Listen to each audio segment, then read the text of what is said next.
7일부터 공식적인 국정감사가 시작이 됩니다. 국감에 앞서서 저희 취재 편의점에서 매우 특별한 분을 초대했습니다. 뉴미디어 가운데 최초로 저희가 국회의장님을 현장 스튜디오에 모셨습니다. 의장님 어서 오십시오. 네, 반갑습니다. 함께해 주셔서 너무 감사드립니다. 네, 제가 저 장윤선 우리 기자를 아주 좋아하니까. 너무 감사합니다. 생각해 보니까 당선되시고 그리고 저희가 경춘선 숲길에서 네, 그랬죠, 현장 그랬죠. 민원실 네. 할 때 제가 현장에서 뵙고 그리고 스튜디오에는 저희가 처음으로 모시는 것 같습니다. 내가 그 현장 민원실을 굉장히 강조를 하는데 네. 국회의원들이 각자 따로따로 자기 주변 사람들 얘기 듣고 와서 그게 민심이다. 네. 이렇게 얘기하잖아요. 근데 그게 여야가 다르고 뭐 이러니까 민심 가지고 매일 싸워요. 그래서 그렇게 하지 말고 생민심을 만나라 이런 취지인데 네. 거기에 관심을 갖고 찾아와서 현장 취재를 한 유일한 기자가 장윤선 기자여서 그 고마움을 잊지 못하고. 아니 그 정기국회 때는 국회 차원에서 한번 현장 민원실을 해보시는 건 어떠실까요? 지금 이제 여러 가지 생각 중이에요. 네. 그 현장 민원실을 이제 노원구에서 그동안 4년 넘게 매주 해와서 네. 사람들한테 좀 익숙해 있기도 하고 또 이제는 그 노원구 사람뿐만 아니라 다른 사람들도 이제 많이 알아요 거기를. 네. 그래서 거기 떠나기가 쉽지 않은데 또 한편으로는 국회의장이 대한민국 국회의장이지 노원구 국회의장이냐 이런 비판이 또 있을 수 있죠. 그럴 수 그래서 있죠. 예. 대한민국 국회의장으로서 국민들의 목소리를 듣는 장소를 어디서 할 거냐에 네. 대해서는 여러 가지 고민 중이어서 국회도 생각해보고 또 여러 지역도 생각해보고 네. 뭐 그런 생각 중입니다. 혹시 뭐 전국을 다니실 생각이 있으신? 그건 또 까딱 잘못하면 어디 뭐 다른 생각 있는 거 아니냐 이런 대선 출마 아니냐 이렇게 오해를 받을 수가 있어서 아직 뭐 네. 전혀 그런 생각이 아니기 때문에 네. 또 그렇게 보는 시각도 있을 수 있어서 오해받기도 싫고 그래서 그게 참 애매하고 그렇지만 또 뭐 꼭 여기만 있는 게 능사는 아닌 일이어서 네. 여러 사람들하고 상의 중입니다. 어떻게 하면 좋을까요? 글쎄요. 저도 아이디어가 떠오르면 의장실로 네. 말씀을 언제든지 아이디어를 좀 주십시오. 드리도록 하겠습니다. 그 현안이 너무 많아서 네. 현안을 좀 하나하나 여쭤보도록 하겠습니다. 우선 그 지금 사실상 특검 정국인지 네, 그렇습니다. 오래됐습니다. 뭐 22대 국회 뭐 21대 때부터 네. 계속 산적한 현안으로 볼 수가 있을 것 같은데요. 아시는 것처럼 대통령께서 24번째 거부권 행사를 네. 했습니다. 최혜병 특검법 같은 경우에는 벌써 3번째 이제 재투표 네. 재의결을 해야 되는 그렇죠. 것이고요. 김건희 여사와 관련된 특검법 이슈도 벌써 2번째 네. 재의결을 해야 되는 상황이 됐습니다. 거의 다 두 번, 세 번 이렇게 했죠. 국회의장으로서 이 상황은 좀 어떻게 보십니까? 그러니까 이 헌법에 정한 바에 의하면 입법권은 국회에 있다 이렇게 돼 있어요. 네. 그래서 입법권을 갖고 있는데 거부권이라고 하는 거는 상권 분립에 있어서 입법권을 해친다는 측면이 있죠. 근데 또 한편으로는 상권 분립 속에서 대통령이 갖고 있는 권한 중에 거부권도 있기 때문에 네. 그것도 거부권은 거부권대로 존중이 돼야 되는 건 맞습니다. 그런데 거부권 중에도 국정 운영의 기조를 해치는 그런 거부권이 있을 수 있잖아요. 네. 그게 뭐냐면 본인의 문제나 본인의 가족 문제나 본인의 측근 문제나 여기에 비리가 나왔을 때 네. 그럴 때 역대 정권이 한 번도 그 수사에 대해서 거부해 본 적이 없거든요. 네. 그 얘기는 뭐냐면 자기 주변 대통령의 주변을 비호하려고 하다 보면 네. 대통령 실제로 해야 될 국민을 편안하게 살게 해야 될 국정 운영의 기조가 흔들릴 수가 있고 국민의 지지가 대폭 떨어질 가능성이 있거든요. 네. 그건 옳지 않다 이렇게 보는 국민들이 많으니까 예. 그런 점에서 대통령의 측근에 대한 이런 그 조사를 그동안 막지 않았는데 네. 이번에는 그걸 여러 차례 막고 있는 거니까 그런 점에서 가장 국정 운영을 하기 어려운 조건이 계속 만들어져 가고 있는 거죠. 대통령의 지지율을 이렇게 떨어지는 이유도 거기와 연관이 있는 거 아니겠어요? 국회의장으로서는 진짜 참 답답한 거는 네. 22대 국회를 만들어준 국민들의 민심이 한편으로는 이채 양명주 이렇게 해서 의혹을 밝혀라라고 네. 하는 요구도 있었고 정말 그 선거를 치르면서 다녀보면 국민들의 삶이 너무너무 힘들다. 예. 코로나를 거치고 빚은 많이 얻어놨는데 미국발 금리가 엄청나게 오르니까 동네 가게가 하나도 안 돌아가거든요. 예. 나와서 물건 사 먹질 않아요.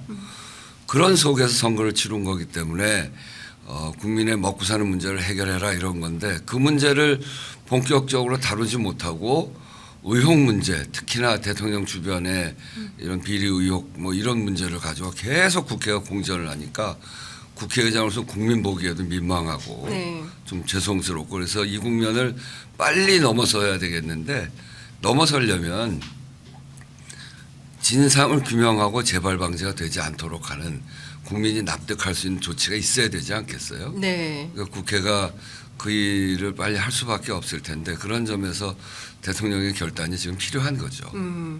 말씀 주신 대로 진상규명과 재발 방지를 하려면 최소한 이제 특검의 벽은 넘어야 할 것 같은데요.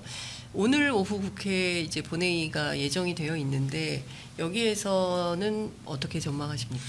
글쎄 이제 그건 의석수가 있는 거니까요. 네. 의석수가 그 제 요구를 오면 200석 그러니까 제적 3분의 2가 네. 출석 3분의 2입니다. 네. 출석 3분의 2. 출석 3분의 2인데 다 나오죠. 네. 이건 긴장해서 양당 비교섭 단체까지 다 나와서 하니까 300명 거의 다 나와요. 네.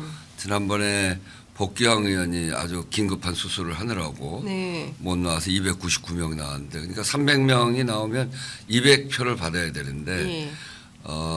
지금 200표를 이르려면 8표가 부족하잖아요. 네. 그러니까 지금 국민의힘은 국민의힘대로 아주 딱 단결돼 있고 네.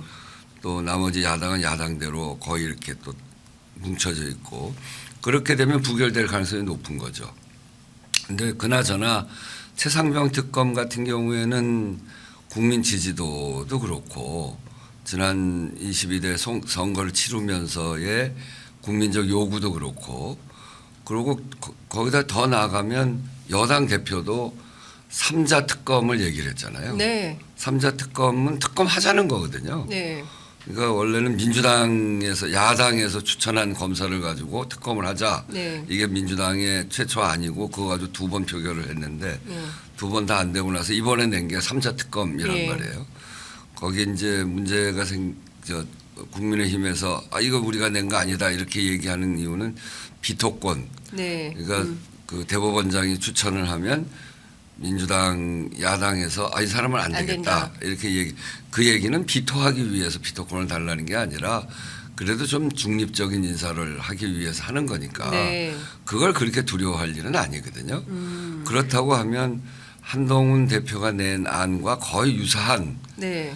그러니까 한동훈 대표도 필요하니까 3자 특검을 이야기한 거고 그러니까 그 얘기는 국민적 합의는 진상규명하고 재발 방지해라 여기에 와 있는 겁니다. 네. 네. 네. 그렇기 때문에 그 피해갈 수 있는 일이 아니고 김건희 특검의 경우에도 이제는 또 전에하고 다르게 그 폭과 깊이가 굉장히 넓어지고 깊어지고 있잖아요. 예. 지난번 명품백 사건만 하더라도 수심위에서 어떤 분에 대해서는 불기소 의견, 어떤 예. 분에 대해서는 기소 기소 의견 의견. 그렇게 낸 거 그 국민들이 납득이 안 되죠. 그걸 또 다 합쳐서 네. 검찰에서는 불기소를 했던데 그러니까. 또 그걸 또 도이치모터스 사건 같은 경우에도 거의 유사한 사건에 처해져 있는 분이 유죄 판결을 받고 예. 김건희 여사는 거의 조사가 안 되고 이런 상황이니까 그런 것들이 국민들 눈높이에서 볼 때 어떤가. 국회의장은 국민들 눈높이에서 보는 거거든요. 네. 저한테 자꾸 무슨 민주당 편이다 이런 얘기를 하는데 그건 그렇지 않아요. 예. 국회의장은 당적을 관둘 정도로 중립입니다. 네. 중립인데 여야가 대립하고 있는 여야에 그냥 맨 한가운데서 아무 생각 없이 합의할 때까지 서 있는 중립은 아니에요. 네. 국회의장은 그 국회를 구성한 국민들의 민심을 반영하는 게 반영하는 국회를 만드는 게 국회의장의 역할이에요. 네. 그러니까 국회의장의 중립은 여의 편도 아니고 야의 편도 아니지만 국민의 편이에요. 국민을 불편하게 하는 일은 하지 못하게 해야 되고 예. 국민을 편하게 국민을 먹고 살기 좋게 그렇게 만드는 일에는 그 편에 서서 하는 거죠. 예. 그러니까 오로지 국민 편이다. 이런 건데 그 국민 편이라는 입장에서 보면 이 두 특검 문제는 국민들이 볼 때 너무 의혹이 크고 네. 그렇기 때문에 그것이 표수에 의해서 가결이 되든 부결이 되든 네. 국회에서는 그건 빨리 판단해 주는 게 맞다. 저는 그렇게 생각을 하죠. 네, 이 말씀 주신 대로 국민 여론 조사를 해보면 전체 전국 지표 조사인 NBS에서도 김건희 특검법, 김건희 여사에 관련된 의혹을 좀 해명할 필요가 있다라는 여론이 65%입니다. 그러니까 사실상 최혜병 특검이나 김건희 특검은 국민적 요구는 이 특검 하라는 요구인 네. 건데요. 정권 입장에서는 앞서 이제 의장님께서도 잘 설명해 주셨지만 역대 정권 그 어떤 대통령도 자신과 자신의 가족과 관련된 의혹에 대해서 수차례 특검을 거부한 일은 없었다. 네, 이제 이런 네, 말씀 그렇죠. 주셨는데, 그 저 김대중 대통령 때도 그랬고 예, 김영삼 대통령 때도 그랬고 예, 또 노무현 대통령도 노무현, 전두환, 이명박, 이명박 다 그렇게 그랬죠. 했었죠. 예. 예. 근데 이제 그 어쨌든 윤석열 대통령은 이 거부권 행사를 계속 하실 걸로 보이고 여당 설득도 많이 하실 거 아닙니까? 그렇죠. 예. 그러니까 대통령 저는 진짜 안타까워요. 그게 그렇게 가족들이나 측근의 문제에 대해서 이렇게 그렇게 수사를 하게 하는 거는 대통령 국정 운영의 가장 중심은 대통령이니까 네. 대통령이 대통령 된 이유가 있을 거 아니에요. 나라를 좀 제대로 해보고 네. 국민의 삶을 좀 잘 챙겨보고 그래서 훌륭한 업적을 가진 대통령으로 역사의 길이 남고 그리고 뭐 역사의 길이 남는 거는 뭐 나중에 성과라고 하더라도 지금 국민으로부터 국민의 삶을 편안하게 함으로 해서 태평성대의 길을 만들고 나라를 정말 부강하게 만들고 하는 그런 역할을 하는 대통령이 되고자 나선 거 아닙니까? 네. 국민들도 그걸 원하는 거고.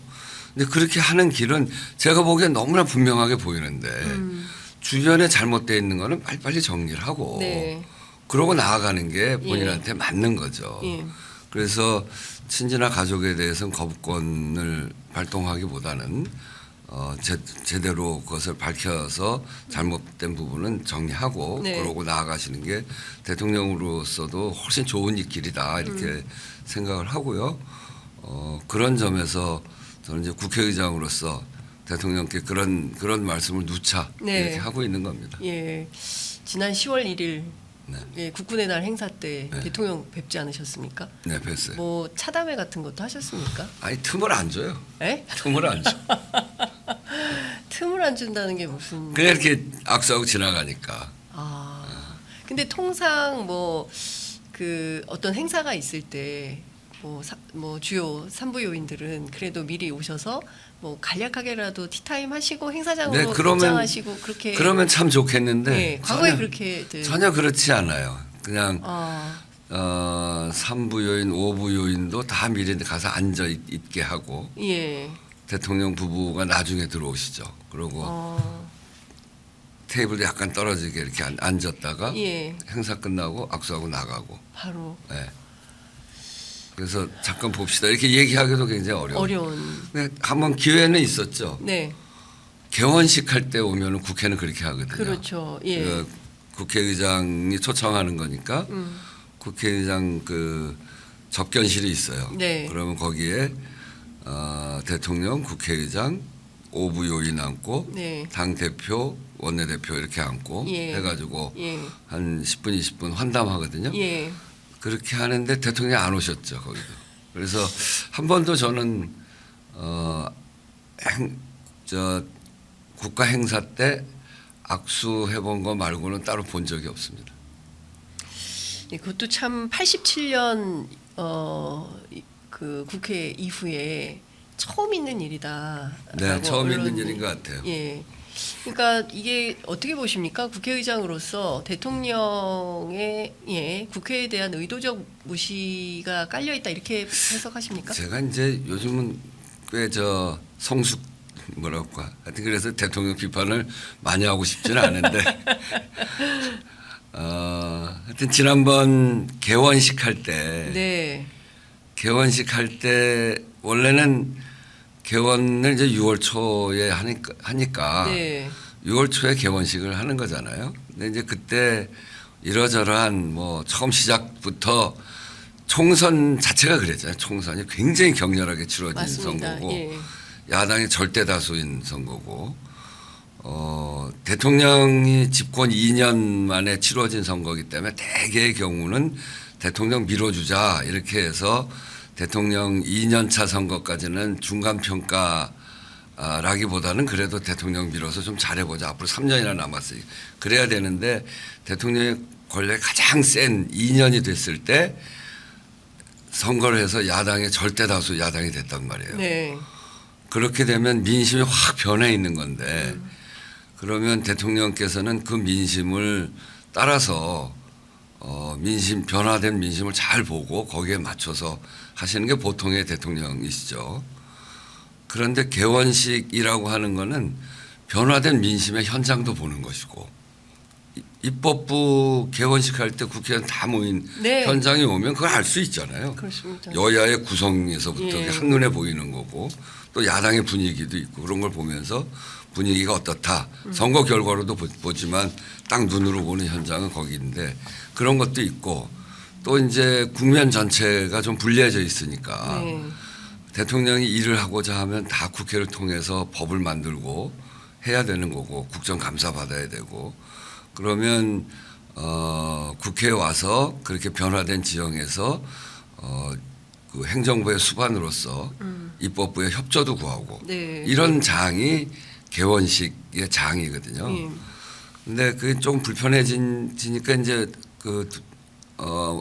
대통령 오기가 어렵다 이렇게 해서 미루다가 마지막 미룬 게 더 이상 못 미룬다 이렇게 제가 여당 원내대표한테 얘기한 게 9월 2일 정기국회 시작하는 날. 그렇구나. 그것도 이제 예. 그동안 개원식 한 걸로 보면 가장 늦은 날이었어요. 그렇습니다. 원래 예. 7월 17일 21대 국회도 늦었는데 예. 7월 재헌절 바로 전날 재헌절 때 다 봐야 되니까 또 그렇죠. 예. 재헌절 전날까지는 했는데 그것도 다 넘겼죠. 예. 그래서 9월 2일 날 했는데 그때 국힘에서 개원식 하는 거를 처음엔 반대하더라고요. 개원식을요? 예. 그래서 왜 반대하냐. 엊그제 8월 말에 개원식 하려고 잘 예. 분위기를 잘 맞춰서 28개 법안도 통과시키고 그랬는데 그랬더니 이제 대통령께서 아직도 좀 불편하다. 대통령께서 불편해한다. 그런 근데 나중에 비서실장 얘기로는 예. 탄핵 얘기도 나오고 뭐 예. 살인자 얘기도 나오고 아. 그런데 거기에 야유할 텐데 거기를 어떻게 대통령 가시라고 하겠냐. 예. 그래서 내가 가시지 말라고 말라고 했다. 했다. 예. 그렇게 얘기를 하는. 그래서 아니 그 살인자 얘기는 개인 의원이 한 얘기고 예. 이건 국회인데 그래서 그렇게 하는데 결국 이제 안 오셨죠. 근데 저는 그건 참 부적절한 처신이었다 이렇게 생각해요. 부적절한 예, 처신이었다. 대통령께서 국회 오는 거는 예. 본인 대통령이 편하려고 오는 게 아니고 예. 국회라는 데 껄끄럽죠. 네. 거기는 여당도 있고 야당도 있고 대통령 지지하는 목소리도 있고 지지하지 않는 목소리도 있고 문제를 제기하는 목소리도 있고 그런 거 들으려고 오는 거 아니겠습니까? 네. 그런데 개원식을 안 오는 거는 국회를 무시하는 일이다.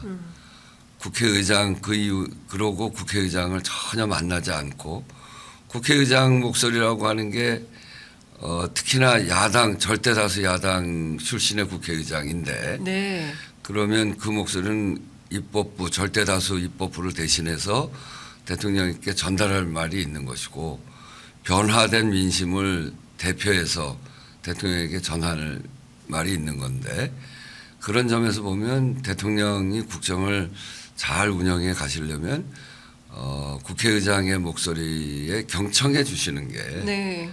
그게 저는 효과적이고 바른 길이다 이렇게 생각을 해요. 네. 그 예산국회 앞두고 대통령 또 시정연설 하러 오셔야 되지 않습니까? 오실까요? 글쎄 오시기를 바라죠. 저는 그 국회에 와서 네. 한번 보시고 네. 만약에 저는 이제 저 야당 국회의원들한테도 오늘도 뭐 그런 이야기 하려고 하는데 뭐 야유나 서로 이런 거 하지 말자. 네. 그런 얘기 할 거고 대통령이 오시더라도 어쨌든 국가 원수인데 국가 원수에 대한 존중도 하고 그렇게 하자고 이야기하고 이 국회 본회의장이라고 하는 건 전 국민이 보는 거거든요. 맞습니다. 야당 지지자만 보는 것도 아니고 여당 지지자들도 보고 네. 국회의장, 국회 본회의장을 통해서 그래도 최소한의 서로 예의를 지키면서 국민 통합을 이루어가는 장이 돼야 된다. 네. 주장할 바는 주장을 하더라도 예. 서로 예의는 갖추자는 게 그래서 국회 본회의장의 모습을 어떻게 만들어야 되는지 그런 게 중요하죠. 그래서 대통령께도 그렇게 얘기할 건데 지난번에 말씀하셨던 분위기로는 그때 9월 2일이 네. 그거 위해서 굉장히 조심한 거거든요. 예.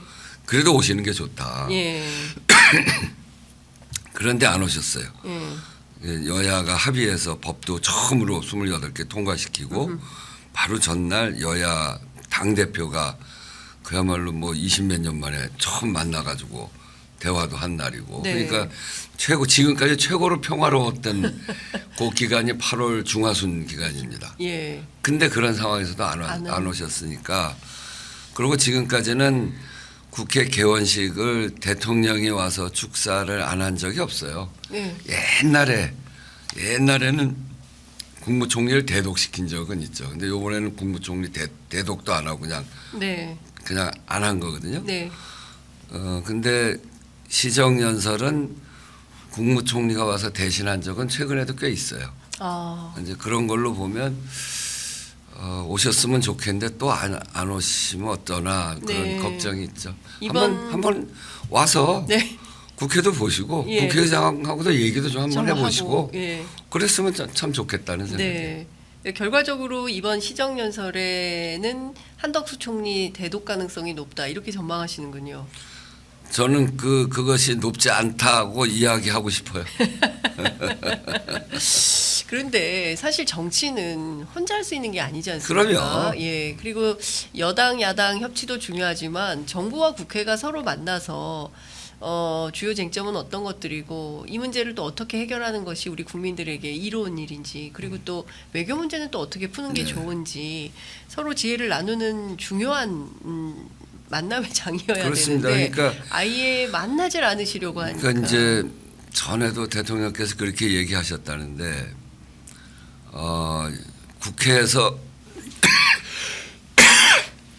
국회에서 여당이 최선을 다해서 뭉쳐서 해라. 네. 야당이 단독으로 통과시키는 거는 거부권한다. 거부권을 뭐 많이 할 수도 있다. 뭐 예. 그런 뉘앙스로 얘기를 했다는 건데 그러면 계속 파행 아닙니까? 그러니까요. 국회가 입법한 것을 거부하고 예. 할 수 있죠. 그 법적으로 유배는 아니니까. 네. 그렇게 해서 대통령이 그런 마음으로 계속 거부를 하면 그 피해는 누가 봅니까? 결국 국민이 보는 거거든요. 네. 대통령 국민을 편하게 하기 위해서 네. 그 직무를 수행해야 되는 건데 대통령이 국민이 불편하든 말든 야당이 힘을 가지고 하는 거는 무조건 안 하겠다. 그렇게 마음먹으면 안 되는 거죠. 그렇게 야당이 힘을 가지고 하기 전에 그것을 합의하고 조정해서 할 수 있도록 대통령께서 나서서 네. 야당하고도 대화를 하고 예. 무엇이 꼭 진짜 필요한지 예. 또 야당의 목소리를 들어서 야당은 꼭 뭘 하고 싶어 하는지 아이고 의장님. 예. 제가 그 지난 국군의 날 행사에서 예기치 않게 물벼락을 맞으셨다는 제가 네, 얘기를 들었는데. 물벼락을 맞고 감기 기운이 약간 생겼습니다. 아이고야. 어쨌든 그래서 그런 거 우리 저 국군의 날 가서 물벼락 맞아도 별로 화 안 내잖아요. 뭐 그럼 뭐 그럴 수 있는 일 이렇게 네. 생각하는 근데 거니까. 사실 그것도 지금 이제 시청자분들께서 잘 모르실 것 같아서 제가 살짝 설명을 좀 드리자면 국군의 날 행사 연단에서 계셨는데 그 느닷없이 그 천정이 구멍이 뚫리면서 구멍은 아니고 뭐 이렇게 출렁댔나 뭐가 봐요. 출렁댔는지 하여간 그 의장님과 대법원장님께 물벼락이 쏟아져서 환복까지 해야 되는 정도로 많이 젖으셨다고. 한 바퀴씩 맞았습니다. 근데 그런 거 갖고 우리가 뭐 탓하지 않잖아요. 뭐 예. 현장에 있는 사람한테 야단친다. 그걸 뭐 예. 전혀 예측하지 못한 일이니까. 하여튼 예. 뭐 그건 좀 별개고. 예. 어쨌든 대통령이 거부권 할 수 있으나 거부권이 그렇게 많아진다는 건 여야 간의 대화를 얼마나 못하는 것이고 빡빡한가. 네. 국회가 기능을 얼마나 제대로 못하는가 이런 도돌이표. 네. 그 국회에만 책임이 있는가 말이죠. 예. 그건 또 여당에도 책임이 있고 대통령한테 책임이 있는 거거든요. 그러니까 그렇게 되지 않게 하기 위해서는 국회가 대화가 가능하도록 네. 그렇게 하는 데는 국정 운영의 최고 책임자 역시 대통령입니다. 네. 대통령께서 야당의 목소리를 듣고 야당 의원들을 여당의 상임위원장 간사들만 부르지 말고 여당의 상임위원장 간사들도 부르고 또 국회의장도 만나고 야당의 상임위원장 간사도 같이 불러서 그런 이야기도 좀 듣고 지금까지 모든 대통령이 다 그렇게 했어요. 네. 근데 지금 대통령이 그런 걸 하나도 안 하시니까 네. 대통령한테 국회는 여당 국회밖에 없는 것 같은. 그러니까 야당 국회의원들이 점점 이게 관계가 나빠지는 거 아니겠어요? 네. 여야 간의 관계도 너무너무 지금 나빠지고 있어서 네. 서로 접점이라고 할 만한 게 하나도 없어지게 되는 거니까. 네. 저도 국회의원을 오래 했습니다만 이렇게 여야 관계가 나쁜 건 처음 보는데 예. 국회의원들이 뭐 얼마나 다른 사람들이어서 이렇게 나빠지겠어요. 네. 그러니까 이 아주 계속 반복되는 거부권, 야당이 일방적으로 통과시키면 무조건 거부권한다. 네. 이런 원칙 그렇게 할 수 있습니다만 그렇게 일방적으로 하지 못하도록 야당의 목소리를 듣고 네. 대화하고 조율하려고 하는 노력 이런 것들을 먼저 힘을 갖고 있는 집권 여당이 해야 되는 거죠. 예. 국정운영의 절대 책임은 집권 여당이 갖고 있는 겁니다. 네.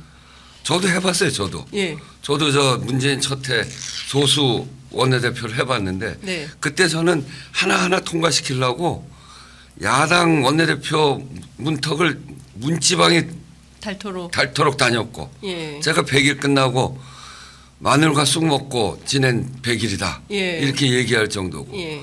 그리고 여야정 협의체 만들어서 문재인 대통령이 그 야당 대표까지 다 불러가지고 같이 네. 이야기도 하고. 예. 근데 지금 왜 안 하는지 모르겠어요. 국회를 완전히 무시해도 분수가 있지. 네. 점점 나빠지게 하면 안 돼요. 말씀 주신 대로 지금 국민들도 그걸 원하는 것 같습니다. 그러니까 타협하고 협치하고 뭔가 문제가 해결되는 국면으로 넘어가기를 희망하고 기대하고 있는데 어쨌든 대통령께서 얼마 전에도 만찬하실 때 한동훈 대표는 제외하고 여당 원내 지도부만 별도로 불러서 만찬한 사실이 전달이 돼서 여전히 생각이 없으시구나라는 거고 또 김 여사와 관련된 문제에 대해서는 사과도 일체 할 생각이 없으니 여당 안에서도 여러 가지 의견이 언론 지면을 통해서 드러나고 있는 게 아닌가 싶습니다. 이 방식을 계속 고수한다면 대통령께서 물러서실 생각이 1도 없다면 그때는 다른 트랙이 좀 필요한데 국정조사라도 해야 되는 거 아니냐라는 요구가 있습니다. 이 점은 어떻게 보십니까? 글쎄 이제 지금은 국정감사를 하는 국면이잖아요. 네. 국정감사에서 이러저런 이슈들이 나오겠죠. 네, 그래서 우선 국정감사를 잘 해보고 네.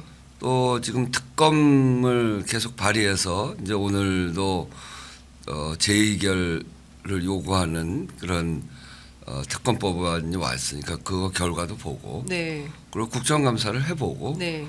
그러고 이제 어쨌든 국민들은 진상규명을 해라 의혹을 밝혀라 이런 거니까 어떤 방법이 있을지 그때 가서는 또 좀 깊이 고민을 해야 되겠죠. 네.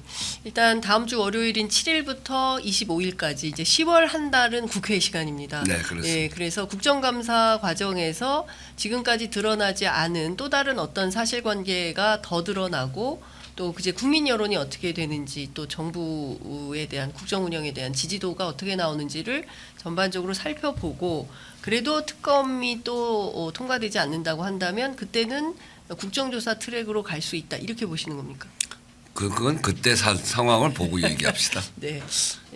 원래 이 정치하는 데 있어서는 예. 가정을 두고 얘기하는 게 아니거든. 예. 10월 이후에 한 번 더 모셔야겠는데요. 이 점 좀 여쭤보겠습니다. 네. 지난 추석 연휴 상당히 두려움과 공포 속에서 네. 많은 국민들이 지냈습니다. 네, 네. 다치지 말자, 네. 아프지 말자. 그랬어요. 예, 차라리 시골에 내려오지 말아라. 예, 이게 어머님들의 당부셨는데요. 이게 지금 여야 의정 협의체는 어떻게 되는 겁니까?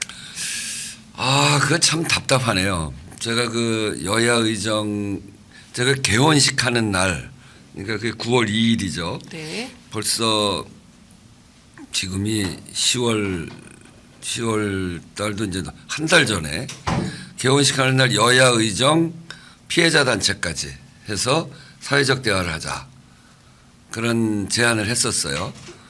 그 다음 날 야당 박찬대 원내대표가 교섭단체 대표연설하면서 여야 의정이라는 이름을 붙여가지고 협의체 꾸리자 이렇게 얘기를 했고, 네. 그리고 그 다음에 한동훈 대표가 그걸 받았죠. 네. 그래서 정부도 하겠다고 그러고, 그래서 뭐 좀 될 줄 알았어요. 네. 결국 그게 한 자리에 앉아서 솔직하게 문제를 풀어놓고 이야기해야 어디까지가 어렵고 어디까지는 해결 가능하고. 또 그런 문제들을 해결하기 위해서 또 다른 조건은 무엇이 있고 이런 것들이 얘기가 되잖아요. 네. 그래서 함께 모여서 얘기하는 게 굉장히 중요합니다. 그렇게 얘기를 했는데 그게 될 듯 말 듯 그래서 추석 때 들어가면서 저도 그때 특검법 막 하자고 9월 12일 날 특검법 하자고 하는 거를 지금은 국민의 모든 관심이 이 불안 여야 의정으로 의정 대란을 해결해 달라라고 네. 하는 게 국민적 요구인데 특검법 가지고 추석 시작할 때 여야 정쟁을 또 세게 3일 동안 싸워야 되는데 그거 되겠냐 그래서 그걸 19일로 미뤄가면서까지 시간을 만들어줬단 말이에요. 네. 그런데 결국 안 됐어요. 예. 정부 이 출발은 어쨌든 의료진을 의료진을 늘리기 위해서 의료진을 2,000명을 더 늘리자. 네. 여기서부터 시작한 거 아닙니까? 맞습니다. 정부가 그 의료계하고 상의도 하지 않고 바로 이제 그렇게 됐는데 그래서 갈등이 커지고 그래서 출발 매듭을 정부가 만들었단 말이에요. 네. 그래서 제가 정부가 좀 더 유연하게 해라. 그렇게 얘기하면서 했는데 정부가 전혀 유연해지질 않더라고요. 그러면서 이제 이게 계속 풀려나가지 않고 또 그러면서 점차 의료계 안에서도 또 갈등도 생기고 거기도 또 풀 생각이 점점 없어지고 그렇게 해서 지금까지 왔죠. 네. 제가 최근에 한덕수 대표도 총리. 한동훈 대표도 만났고 예. 한덕수 총리도 어제 만났어요. 아, 왜 그러냐면 이 문제를 풀려면 정부 여당이 매듭을 풀어줘야 되거든요. 예. 정부가 시작을 했으니 예. 의료계가 정부에 대한 불신이 아주 큰 거거든요. 그래서 정부가 매듭을 풀기 시작하고 유연해져야 된다 이 얘기를 한참 했는데 한동훈 대표는 지난번에 얘기해 보니까 저랑 되게 비슷해요. 한동훈 대표요. 의장님과 견해가 네, 대체로 그러니까 일치. 거기는 문제를 꼭 예. 풀어야 돼. 제가 그렇게 예. 문제를 풀려고 하는 의지가 예. 필요하고 그리고 이거를 시작하자라고 네. 하는 결단이 필요하다. 예. 이렇게 얘기했더니 자기 딱 일치한다. 두 번째는 아무런 전제 없이 만나서 솔직하게 이야기를 해야 문제를 풀 수 있다. 예. 제가 을지로위원회에서 협상 많이 해봤잖아요. 예. 아주 어려운 문제도 다 풀었잖아요. 그건 뭐냐면 이거는 이렇게밖에 못해. 예. 이렇게 시작하면 안 돼요. 그렇죠. 그것도 다 열어놓고 예. 이거 이렇게 할 수밖에 없는 조건을 쭉 설명을 하고 예. 그러면 그쪽이 납득하잖아요. 그런 속에서도 이게 100만큼을 한 거라면 다 납득을 해서 그러면 5만이라도 그러면 떼어라. 네. 그러면 그런 속에서 조금씩 조정을 해준 이렇게 하면서 다른 조건을 또 채워가 그게 협상이거든요. 네. 그렇게 하자고 어제 제가 한덕수 총리한테도 그렇게 얘기를 했어요. 한덕수 총리도 와서 똑같이 얘기해요. 아무 전제 없이 네. 만나서 이야기하는 게 중요합니다. 예. 의장님 도와주십시오. 그래서 제가 나도 그렇게 생각하는데 아무 전제 없이 이야기를 하면 거기에서 논의된 거 가지고 최종적으로 조정할 필요가 있을 때는 조금씩 조정할 수도 있다. 네. 그런 게 다 반영되어 있는 거 아니겠냐. 그런데 제가 보기엔 좀 더 유연해져야 될 것 같더라고요. 예. 그러니까 지금 한덕수 총리도 의장님 도와주십시오라고 할 정도면 정부도 해결해볼 의지나 노력은 하고 있는 걸로 보이는데 네. 대통령실의 입장도 사실은 대통령실의 입장이 어찌 보면 더 중요한 상황이 돼버린 거 아닌가라는 생각이 좀 근데 한덕수 듭니다. 총리가 되게 이제 대통령 입장을 반영하고 있는 거 아닌가 싶어요. 제가 보기에는 예. 아직은 덜 유연한 것 같아요. 덜 유연하다. 네. 근데 이제 의료계에서는 뭐 예컨대 지금 뭐 보건복지부 장차관의 경질 문제를 계속 얘기를 하고 있고 더 중요한 것은 이제 2025학년도, 2026학년도 의대 정원 문제를 어떻게 할 거냐. 이제 관련해서 장상윤 사회수석은 이미 활시위는 떠나버렸다. 논의 자체가 불가하다라고 이제 선긋기에 들어간 것 같습니다. 이 문제도 앞서 말씀 주신 그 입법과 거부권이 계속 되돌이표로 반복되는 것처럼 여야 의정 문제도 그렇게 되는 거면 이건 끝간데 없는 대립과 갈등만 계속되는 거 아니겠습니까? 그러니까 만나야 되거든요. 만나야 된다. 만나서 충분히 설명을 해야 돼. 이게 네. 하루아침에 이 조건 5개씩 써갖고 맞을래 안 맞을래 이렇게는 안 되잖아요. 네. 우리가 갖고 있는 조건은 이건데 예. 왜 이렇게 됐는지 지금 상황은 어떤지 이거는 어떤 의미를 갖고 있는지 이걸 충분히 설명해서 상대방을 납득시켜야 됩니다. 또 상대방도 그런 조건을 갖고 와서 충분히 설명해서 납득시켜야 돼요. 제가 다뤘던 현안 여러 가지가 있는데 그중에 제일 어려웠던 현안 중에 하나가 김용균 산재 사고 예. 때였어요. 예. 그 산재 상황 굉장히 이해관계 복잡하게 얽혀 있었어요. 그 일을 푸는데 결국 정부가 다 그때 문재인 정부 때 다 대화하는데 해결이 안 돼요. 해결이 안 되는 걸 그럼 내가 해보겠다. 그래서 와서 4일 밤낮을 토론을 했어요. 나흘 밤낮을. 네. 내 국회의원 사무실에서 예. 집에 가지도 않고 그래가지고 4일 밤낮을 토론을 해서 그쪽도 조금씩 양보하고 정부도 조금 양보하고 이렇게 해가지고 마지막 합의를 딱 해서 구정 명절날 아침에 발표했어요. 그러니까 장관도 그렇고 이게 자기 넥타이도 아침에 나가서 발표해야 되는데 자기 넥타이도 준비를 안 해갖고 와서 다른 넥타이 빌려내고 나가고 협상은 그렇게 하는 겁니다. 이렇게 어려운 협상. 예. 그러면 서로 입장을 다 이해하니까 그러면 조금 안 되더라도 예. 저렇고 우리 얘기를 그래도 솔직하게 들어주는구나. 협상의 가장 중요한 건 마음이거든요. 마음을 얻어야 돼요. 예. 그냥 우리를 일방적으로 제압하려고 한다. 우리를 패싱한다. 네. 우리를 무시해. 이게 제일 안 되는 거거든요. 그거 말고 진짜 니네 존중하는데 지금 조건은 이래. 이게 협상하는 자세예요. 네. 근데 그 협상 자세가 지금 아직은 제대로 안 돼 있는 것 같아요. 그러니까 제압, 패싱, 무시 이게 지금 의료계가 정부에 갖는 기본적인 마음 아닌가. 그런 점에서 예. 하여튼 제가 대한민국에서 가장 협상을 많이 해본 사람이라고 저는 자부해요. 네. 제가 국회의원 되기 전부터 예. 이 상계 쓰레기 소각장 협상부터 국회의원 되고 나서 첫 번째 한 게 경유로나 굴포천 방수로 네. 그다음에 가습기 살균제 협상, 을지로위원회 들어와서 그 숱하게 많은 을지로 현안 예. 이런 걸 하면서 정말 어려운 협상들을 끌어왔기 때문에 협상하는 자세를 저한테 와서 좀 배워서 좀 했으면 좋겠어요. 윤석열 대통령이 예? 우원식 국회의장 좀 만나서 협상 어떻게 하는지 좀 배우고 좀 배웠으면 좋겠어요. 좀 배워라 이런 말씀 좀 주셨어요. 상대를 인정하고 존중해야 네. 협상이 되죠. 상대를 무시하고 그렇게 하면 무슨 조건을 아무리 제시한다고 해도 우리 시혜적인 거 필요 없어. 네. 우리는 무시하고 왜 시혜적으로 해. 네. 이렇게 되죠. 그렇게 된단 말이에요. 맞습니다. 네. 이미 감정이 상해 있어서 네. 그런 것 같습니다. 그러니까 제일 중요한 건 불신이거든요. 예. 이제 그런 점에서 여야 의정 문제도 솔직하고 그리고 지금 조건에 대해서 양해를 구하고 이러면서 협상을 하는 겁니다.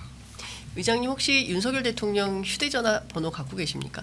갖고는 있는데 안 써요. 전화 한번 해보시면 어떨까요? 아니 그거는 대통령한테 받아야 제가 쓰지. 네. 그분 전화번호를 많은 사람이 알고 있어서 받긴 했는데 네. 그래도 명색이 국회의장이 대통령으로부터 전화를 받아야지 다른 데서 얻은 전화를 한번 쓰겠습니까? 알겠습니다. 아니 워낙 소통이 쉽지 않아서 제가 여담으로 살짝 여쭤봤습니다. 아니 소통을 원해요. 소통을 하는 거죠. 아이고 어렵습니다. 이것 좀 여쭤보겠습니다. 방송법 문제. 네. 이것도 지금 해결이 안 되고 있습니다. 의장님께서는 방송법 범국민협의체를 네. 만들자고 제안을 하셨는데요. 여야 입장이 좀 어떻습니까? 이거 되겠습니까? 방송법 협의체, 범국민 협의체는 꼭 해야 됩니다. 사실은 문재인 정부, 우리 정부, 제가 민주당이 있을 때 우리 정부였죠. 민주당 정부가 잘못한 것 중에 하나가 이거예요. 그때 이 방송을 국민의 방송으로 만들자. 네. 그런데 그렇게 하려면 방송의 지배 구조를 어떻게 만들 것인가가 중요하잖아요. 네. 그러니까 정권에 아무리 좋은 정권이라고 하더라도 정권의 손에서 이렇게 벗어나게 해주는 게 제일 좋습니다. 네. 그러면 이제 국민들의 요구에 의해서 자체적으로 움직여갈 수 있도록 하는 구조를 짜주는 게 제일 좋죠. 그런 구조를 짜는 거에 대해서 문재인 정부 때도 법안까지 내서 박홍근 의원이 법안을 냈어요. 근데 그게 그때 통과가 되지 못했습니다. 그게 그대로 넘어온 거예요. 이제 그런 점에서 그런 점에서 보면 죄송하다는 말씀을 드릴 수밖에 없는데 그럼에도 불구하고 이번 방통위가 2년 반 동안 아주 파행적으로 운영되고 있잖아요. 이 방송 장악 문제하고 이렇게 관련이 돼 있기 때문에 야당에서는 지금 시기에 이런 임명되는 거 도저히 받아들일 수 없다 이러기 때문에 네. 2인이 운영되는 방통위에 대해서 문제 제기를 계속하고 있는 거고 또 윤석열 정부에서는 그 2인 체제를 유지해 가면서 그 박문진 이사를 뽑고 네. 또 이사장을 그런 과정에서 그렇습니다. 사장을 뽑고 그렇게 하려고 하는 네. 거고 결국 그게 그렇게 막 강행해서 밀고 나가다가 두 개가 다 막혔잖아요. 네. 제가 그때 이미 그렇게 하지 말고 한 2달쯤 쉬고 이것을 다시 범국민 협의체를 꾸려서 이 국민의 방송이 될 수 있는 구조를 짜는 협의를 시작을 하자. 네. 그렇게 그 중재안을 던졌는데 민주당에서는 받았어요. 민주당뿐 아니라 야당에서는 다 받았어요. 아, 예, 예. 그런데 정부가 반대했어요. 이제 그렇게 했는데 그렇게 해서 그 중재안이 깨지고 민주당이 낸 법안은 대통령이 거부했고 네. 또 그 윤석열 정부가 그 2인 방통위를 통해서 만드는 박문진 이사진은 네. 법원이 법원에서 안 됐어요. 막혔어요. 예, 예. 그러니까 외력에 의해서 다 막힌 겁니다. 맞습니다. 그러니까 국회는 부끄러워해야 됩니다. 국회의 힘으로 얼마든지 정치적으로 합의할 수 있는 게 국회가 가장 잘못하는 거는 국회에서 합의할 수 있는 거를 합의하지 못해서 법원의 위력에 의해서 예. 제압되어지는 거예요. 예. 이게 상권이 분립되어 있는데 왜 국회에서 처리할 수 있는 거를 자꾸 사법부에 기대는지 네. 알 수가 없어요. 예. 이제 정말 그러지 않았으면 좋겠는데 어쨌든 그렇게 막혀서 다시 기회가 왔어요. 네. 저는 그래서 다시 이제 중재안을 던졌습니다. 아, 그러니까 이번에는 여야가 10명씩 네, 여야가 10명씩 추천하는데 그거는 이제 방송 관련 학자, 현업 종사자, 시민단체 가급적이면 좀 세다고 보이는 노조 이런 부분들은 좀 네, 빼고, 빼고. 예. 그런 분들로 해서 여야가 10명씩 추천해서 5명씩 비토하게 하고 아 예, 그러니까 가장 그 추천한 사람 중에 가장 센 분들은 빼고. 빼자는 거죠. 그렇게 하고 의장이 위원장을 아주 중립적인 추천하고. 인사를 추천하고 예, 그래서 거기에서 논의하자는 거죠. 그러면 중립적인 안이 나올 거 아니에요. 제일 중심은 국민에게 방송을 드리는 거니까. 네, 근데 그거에 대해서 야당은 찬성, 네, 여당은 지금까지 아직 미온적. 미온적. 예. 설득 가능성은 있다고 보십니까? 쉬워 보이지 않네요. 이것도. 네. 예, 그래서 그렇게 하면 국회의장 직속의 아주 중립적 인사로 자문위원회를 구성하는 방안에 대해서도 국회의장이 생각하고 있어요. 그냥 시간을 보낼 일이 아니에요. 예. 계속 시간만 허비한다고 네. 해서 해결될 문제가 아니기 네. 때문에 의장실 차원에서 대응을 마련하겠다 말씀 주셨습니다. 이종석 헌법재판소 소장 그리고 이영진 헌법재판관, 김기영 헌법재판관의 임기가 오는 17일 네. 끝납니다. 이제 네. 퇴임을 하게 되는데요. 이제 국회 추천목 3명의 헌법재판관 후보를 네. 어떻게 결정할 거냐. 세간에는 그래서 10월 헌재 밥이설이 돌고 있습니다. 후보 추천위원회는 이제 의장께서 구성을 해서 결정을 하기로 되어 있는데요. 이 문제는 좀 어떻게 준비 중에 계신지 여쭙겠습니다.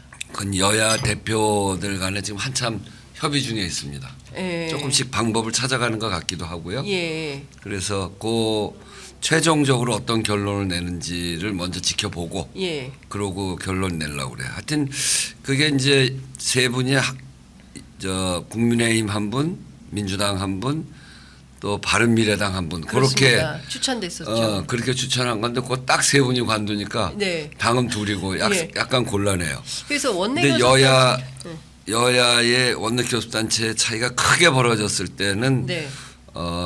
많은 쪽에서 2명을 했고 네.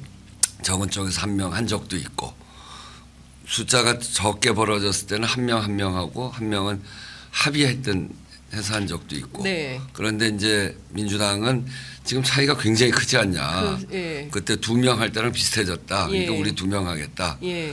그리고 다 합쳐봐야 7대2 구조 아니냐. 예. 그러니까 우리 2명 하겠다는 예. 거고 여기는 국민의힘은 무슨 소리냐. 그래도 1명은 합의하는 정신을 가져야지. 그래서 예. 아직도 완전 합의에 이르진 못했는데 상당히 합의에 근접해 가고 있는 것 같아요. 조금 지켜보죠. 그렇군요. 이게 조만간 그러면 합의의 결과가 나올 거다 이렇게 전망을 네, 네, 하십니까? 네, 그렇습니다. 알겠습니다. 지난번에 광복절 기념식 네. 안 가셨어요. 안 갔어요. 예, 도저히 갈 수 없다 판단하셔서. 국회의장으로서 국가 행사에 안 간 거는 못 간 경우는 있지만 안 간 거는 처음 있는 일이죠. 네, 되게 무거웠어요. 마음이. 이 광복절 행사가 저로서도 독립운동가 후손이기도 하고 네. 가장 중요한 행사라고 생각하는 국가 기념일 중에 가장 중요한 행사가 광복절 행사다. 저는 그렇게 생각하거든요. 예, 그런데 제가 처음으로 국회의장이 돼서 산부요인이 돼서 그러니까요. 국가기관을 대표하는 사람인데 거기 가서 앉아 있는 게 당연하고 기쁜 일이죠. 가려고 생각을 했어요. 그런데 거기에 독립기념관장 이슈가 생겼잖아요. 네, 근데 그분이 말한 게 뭐 다른 건 다 그래도 일제하에서 우리 국민이 황국 신민이었다. 네, 이건 내가 도저히 받아들일 수가 없어요. 내가 받아들이는 게 아니고 헌법이 받아들일 수 없어요.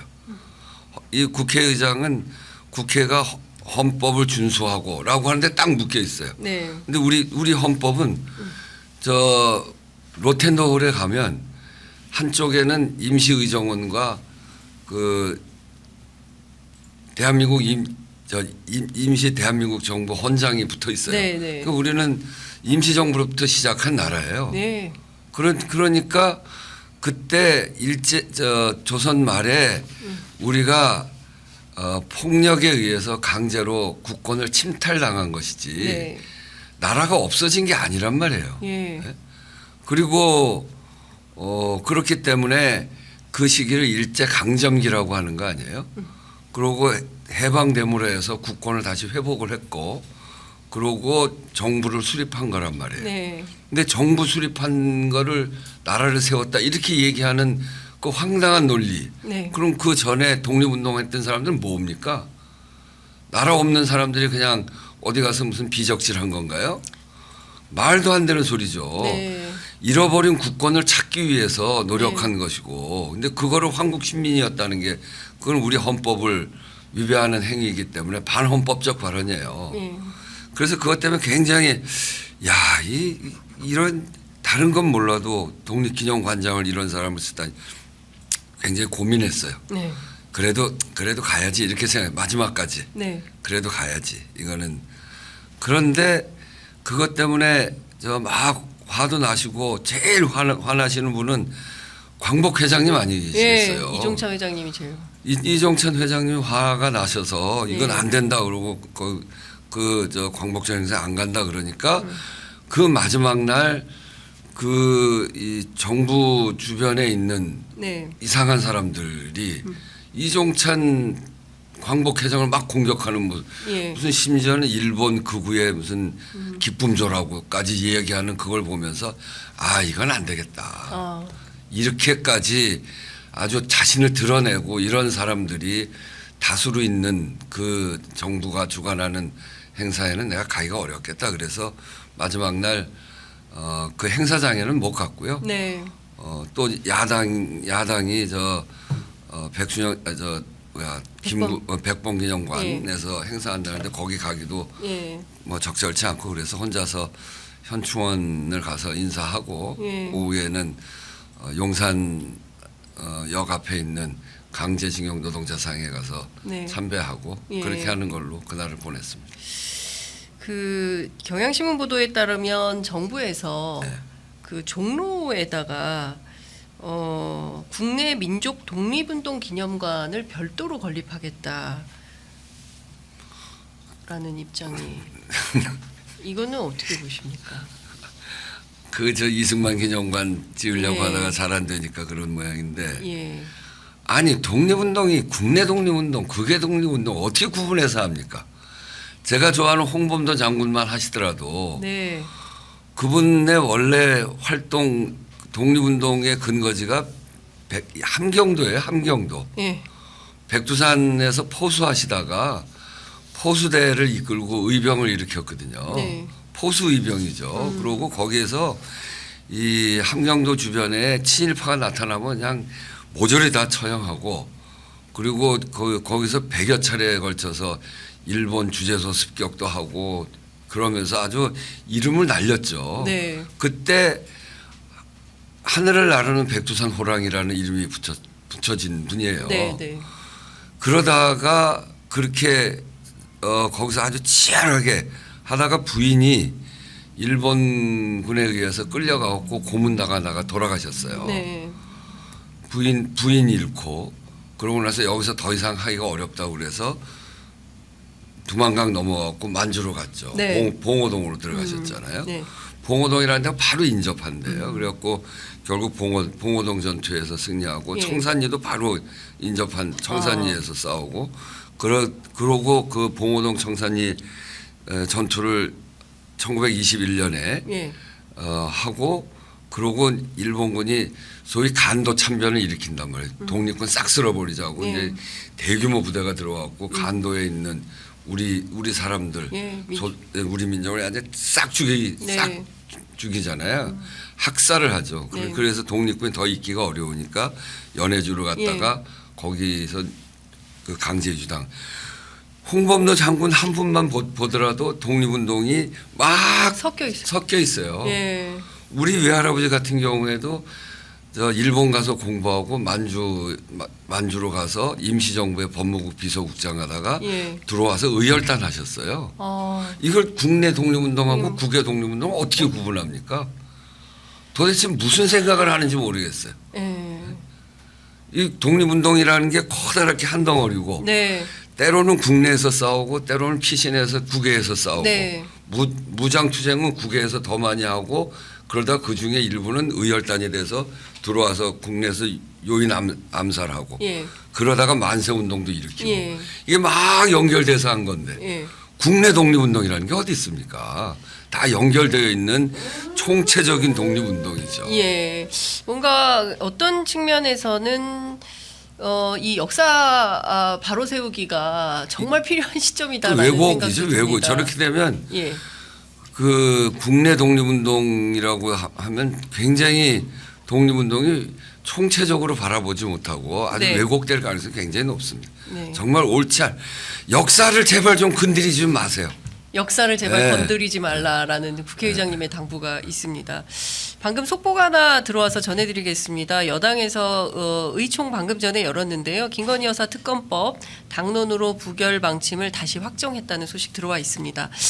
시간이 다 돼서 이제 이걸 여쭤보고 마무리를 해야 될 것 같은데요. 앞서 말씀 주신 대로 민생이 굉장히 어렵습니다. 네. 동아일보 일면 사진기사 배추 한 포기에 22,000원, 깻잎 한 장에 100원.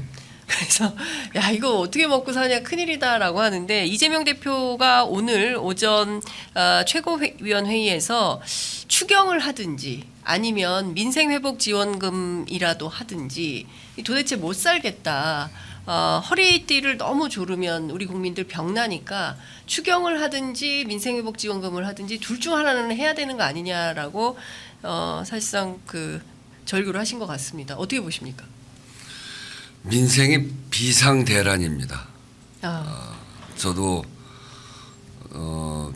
공간 안에만 있지 않고 일요일이면 현장 민원실 나가서 앉아 있고 또 동네 재래시장도 가고 정말 죽겠다고 그래요. 요새도 다니십니까? 네. 현장 민원실을 요새도 하고 계십니까? 와. 제가 그건 시작한 일이니까 하는 거죠. 요즘 뭐 현장 민원실 하는데 사람들이 줄 서서 지금까지 못 보던 의장상입니다. 아니, 제가 이제 처음 시작할 때부터 현장이 가장 중요하다. 예, 말씀하셨죠. 교도소 우리 국회 담장을 넘어서 우리 네. 국회의원들이 현장으로 가야 된다 이런 주장을 해왔는데 그렇게 주장한 국회의장부터 나가서 해야죠. 효과가 꽤 있어요. 다른 국회의원들 이제 현장 민원실 하는 국회의원들이 많아졌어요. 예, 많아졌어요. 네, 예. 제가 300명 전체 다 해라. 그래서 현장에서 생민심을 겪고 와서 그 생민심 가지고 얘기하면 여당의 민심, 야당의 민심이 차이가 없어질 거다. 네. 그래서 생민심을 느끼는 자기만의 통로를 다 하는데 나는 현장 민원실로 일주일에 한 번씩 나가서 한다. 네. 근데 사실은 이제 제 주변에 있는 의원들이 저 때문에 네. 아이 형님 이제 좀 그만하시오. 의장이 나와서 하는데 우리 안 할 수도 없고. 근데 하여튼 그건 뭐 좋은 일이죠. 네, 그렇습니다. 예. 좀 그렇긴 한데 현장의 국민들의 민생이 대란입니다. 대란. 정말 죽겠다고 합니다. 이것에 대해서 정부는 국정을 책임져 가는 정부가 무슨 방안을 내야죠. 이재명 대표가 내놓는 방안대로 하기 싫으면 대안을 내서 국민들의 삶을 좀 챙기는 모습을 정말 보여주기 바랍니다. 예. 이재명 대표가 내놓는 거에 대해서 반대만 할 게 아니고 네. 거기 원래 어떤 정책은 반대하려고 맘먹고 반대하면 100가지쯤 반대 이유가 있고요. 찬성하려고 맘먹고 얘기하면 100가지쯤 찬성 이유가 있습니다. 지금은 무엇보다 국민의 먹고 사는 문제가 가장 심각하고 가장 절박할 때 제가 늘 하는 얘기입니다만 곡간을 뭐하러 만듭니까? 이 흉년이 들고 기근이 들었을 때 국민들 구휼미를 내려고 곡간을 만들어 놓는 거잖아요. 네. 풍년이 들 때 쌓아놓는 거고 네. 어려울 때 푸는 거 지금 풀어야 될 때입니다. 예. 근데 이러저런 이유로 풀지 않고 그대로 쌓아놓기만 하면 썩고 그리고 그 국민들이 가만히 있지 않죠. 그래서 저 왕조 시대 때 네. 구휼미를 좀 생각하고 곡간을 풀어야 될 때다. 예. 푸는 방식은 정부가 적절하게 잘 알아서 정부 방식으로 해도 좋고 어떤 방식으로 해도 괜찮으니까 이 구휼미를 내서 국민의 민생 도탄에 빠진 국민들의 삶을 챙겨야 될 때다. 그렇게 말씀드립니다. 정부가 구휼미 내놓지 않으면 밀란이 일겠습니까? 원래 가장 무서운 밀란이 그 배고파서 하는 거거든요. 그런 상황이 되지 않도록 해야죠. 네. 알겠습니다. 아, 이제 시간이 다 돼서 마무리를 해야 되는데요. 함께 해주시는 저희 시청자분들께 국회의장님 처음 오셨으니까 네. 끝으로 뭐 마무리 말씀 듣고 정리하도록 네. 하겠습니다. 국회의장이 돼서 사실은 이제 이렇게 정규 방송 아닌 데는 거의 안 나가는데 제가 장윤선 기자는 오래전부터 잘 알기도 하고 굉장히 합리적이고 그리고 사회 방향에 대해서도 늘 앞서서 잘 지적하시는 분이어서 우리 장윤선 기자가 운영하는 여기는 꼭 나와야 되겠다 이렇게 이 취재 편의점에서 제가 이제 편의점 대형 마트 말고 편의점과 같은 중소상인들을 잘 성장시켜야 사회가 바로 된다 이런 생각을 갖고 있는데 시청자 여러분들께서 이 취재 편의점을 대형 마트는 아니더라도 중간 정도 규모의 마트로 좀 만들어 주시는데 힘을 모아 주시면 좋겠습니다. 장윤선 기자와 늘 상의하면서 국정을 편안하게 만드는데 국회의장으로서 최선을 다하겠습니다. 감사합니다. 예, 아유 의장님, 아니 너무 과찬을 해주셔서 몸둘 바를 모르겠습니다. 말씀 잘 들었습니다. 네. 예, 또 모시겠습니다. 고맙습니다. 네.